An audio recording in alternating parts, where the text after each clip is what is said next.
வர்ற சனிக்கிழமை ஒரு திருவிழா, உணவு திருவிழா நடத்துது. அதை பத்தி இன்வைட் பண்றதுக்காக வந்திருக்கிறாரு.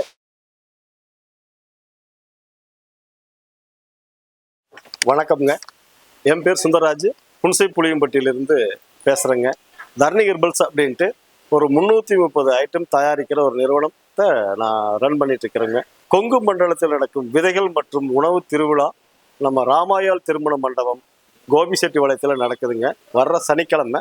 எங்கெங்கேயோ நடக்கிற போதெல்லாம் எனக்கு ஒரு சின்ன வருத்தம் இருந்தது, நம்ம ஏரியாவில் நடக்காதா அப்படின்னு ஒரு வருத்தம் இருந்தது.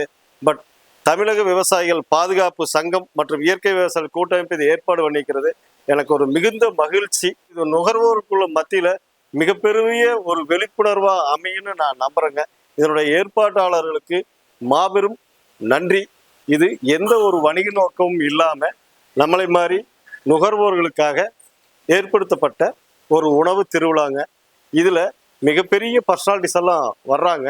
தவறாம அவசியம் 20ஆம் தேதி சனிக்கிழமை இதில் நீங்க எல்லாரும் கலந்துக்கோன்னு இந்த ஆர்கானிக் ப்ராடக்டையும் இந்த அக்ரி ப்ராடக்டையும் டெவலப் பண்ற என்னுடைய வேண்டுகோளை நீங்க எடுத்துட்டு வரணும். நன்றி. வணக்கம். இந்த தர்ணி ஹெர்பல்ஸ் பூங்குடி சுந்தர்ராஜ். இந்த கோபியில நடக்கிற விதைகள் மட்டும் உணவு திருவிழால நிறைய சிறப்பம்சங்கள் இருக்குதுங்க. எல்லாரும் கண்டிப்பா வாங்க. முதல்ல என்னன்னா, இந்த குழந்தைகளுக்கான பாரம்பரிய விளையாட்டுகள், மண்பாண்டங்கள் செய்யறது, கைவினை பொருட்கள் செய்யறதுக்கு பயிற்சி கொடுக்குறாங்க. 1000க்கு மேற்பட்ட நெல் ரகங்கள் இருக்குங்க. அதை நம்மள காமிப்பாங்க, நம்ம பார்க்கலாம். அப்புறம் வந்து மண்பாண்டங்கள், பழைய நம்ம உழவர்கள் பயன்படுத்தினிய மண்பாண்டங்கள் வந்து ஷோல காமிக்கிறாங்க, நம்ம அதுவும் பார்க்கலாம். அப்புறம் மிக முக்கியமான இது சிறப்பம்சம் என்ன அப்படின்னா, நோ ஆயில் நோ பாயில், அடுப்பில்லா எண்ணெய் இல்லா சமையல். இதை பத்தியும் சொல்ல போறாங்க.